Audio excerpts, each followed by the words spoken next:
Hi mga sis! So, for today's video nga mga sis ay talaga naman nga today is special day dahil nag-get ready, get set, go na naman ako. Ito na nga yung vlog ko para sa simple birthday self-photoshoot ko. Kahit nga naka-record sa studio sa self-photoshoot na pupuntahan namin mga sis ay talaga naman nga pinaliguan ko pa rin yung sarili ko ng setting spray para hindi agad mahulas yung makeup ko. First time ko nga lang dyan gumamit ng cluster lashes mga sis ay talaga naman nga napakadali nga namang maglagay. Sakto nga lang yung kapal niya at haba niya, hindi siya masyadong napakakat bagay na bagay nga siya para sa simple look ko for today. Katapos ko nga mag-makeup dyan mga sis ay talaga naman nga tinulungan na ako ng supportive mother ko magkulot ng buhok ko. Ay talaga naman nga napakaswerte ko ngayong araw na nga stress na ako sa kilay ko kanina tapos ngayon umuulan naman. Dito nga lang kami nag-self-photoshoot mga sis sa may Elite Self-Portrait Studio. Dito nga lang yan located sa Palit Pampanga Blue Arcade tabi ng Save More. Ay talaga naman nga ako yung tipo ng taong hindi naman ako masyado mahilig sa picture dahil nga nakikita ko yung sarili ko as not a photogenic at dahil gusto rin nga ni mama ko at matagal niya na nga gusto magpa-self-photoshoot ako pag birthday ko. Ayan, pinagbigyan ko siya.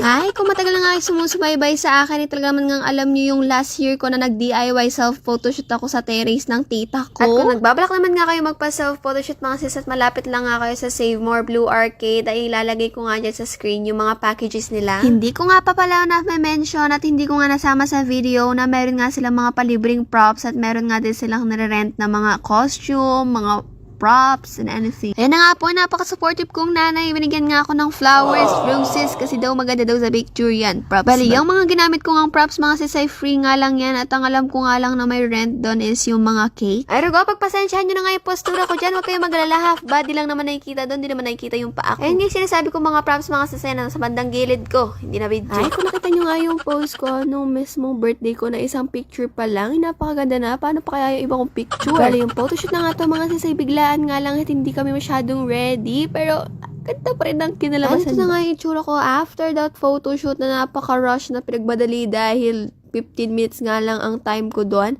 No hulas-hulas ang makeup ko. Kaya naman nga kung gusto nyong itry yung setting spray na ginamit ko, ililink ko na lang siya dyan sa my comment section. At meron naman nga tayo ngayong 10 minutes para mamili ng mga picture ko na ipapa-enhance at yung papa-print ko ng 4R. Bali, meron nga ako marireceive dyan na 10 raw pictures tapos 5 naman ngang enhance. Tapos yung isang enhance doon, yun na yung ipapa-print mo for 4R. Ay, Rugo, grabe nga yung pag-rush ko dyan ng pagpipicture pero at least meron pa rin ngang magandang kinilabasan sa mga picture ko kahit hindi na ako makapag-vlog dahil nga na 15 minutes lang yung oras ko doon. Pero syempre naman maganda ako. Syempre maganda yung kakalabasan niyan. Bali, hintayin nyo na lang nga yung next post ko dyan mga sis para sa result ng mga picture ko at pinaka mga nagustuhan ko ng picture.